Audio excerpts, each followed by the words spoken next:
Right, take 3. This is another video that is going to be too quick to bother with the full camera and all the messing around with encoding. It only saves in some ancient QuickTime format. So I'm just going to do a quickie on my phone to show you a new little trick. This is my gridseed as described in the previous video, and it has a problem. I want to run this thing off of solar power, and solar power by its nature is somewhat intermittent.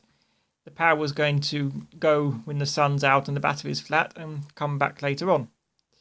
With an unmodified gridseed, you just, well, if I was to pull this power cable out, it would stop working. Of course, no power. But it would still show as connected to the mining software. It would just have a hash rate of 0, which is a bit ugly. And when I reconnect the power, it doesn't work at all. It still shows the hash rate 0 because these mining chips, the number crunchers, have to get their initialization command before they will start up. And that has to be sent by this management chip, which is powered by 5-volt USB. See the problem here? The only way to reinitialize it is to stop the mining software and start it again, or to unplug and reconnect the USB, both of which are rather awkward things to automate. So this gridseed has been modified, and there are 2 key steps here. First, you can't see it, but roughly just near that USB connector, around there, where it's all blurry, cut the 5-volt line from the USB connector. This stops it working entirely because now the ARM chip's getting no power. I think you can see what's coming next. This little circuit board is a dinky little buck converter, which is a variable and currently set to 5 volts.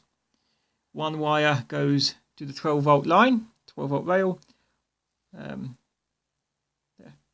One wire goes to ground, and one wire goes to the 5-volt input on that tiny little 3.3-volt regulator. So I'm still using the 3.3 linear reg for its useful decoupling capacitors and voltage stability. Incidentally, that 3.3-volt reg is only providing 3.2 volts, so it's time to work at that. And with that modification, now if I unplug power here, watch. Oh, look, gridseed 2 shutting down. Yep, it has been unplugged. The sun's gone behind the clouds or behind the planet. Now it's next morning. Power comes back up. Takes about 5 seconds because that's what I've configured the hot plug poll interview, and there we go. Mining is back underway. Gridseed 3 detected system resetting. Yes, the number increments every time. I don't know if that would be an issue. Simple modification, and now you have a gridseed that can be switched off and switched on just by turning power off and on. Easy. Final stage is this little thing here. That's just a USB isolator from eBay, and I need that because my mining computer out there is a Pi, or will be a Pi, which is also the telemetry computer sending back the solar readings, and that is at a different ground potential from what will be powering the miner. Bit awkward, but yeah, that's why there's an isolator in there. Oh, I think once I get all this fitted, I will be able to steadily mine a tiny trickle of Litecoin. It's completely pointless. I am not going to get rich off this thing, but well, it's just a fun little engineering hobby project.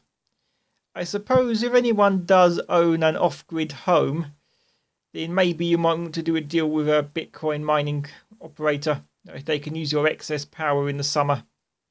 Could be lucrative. You get a couple of kilowatts of mining gear in there.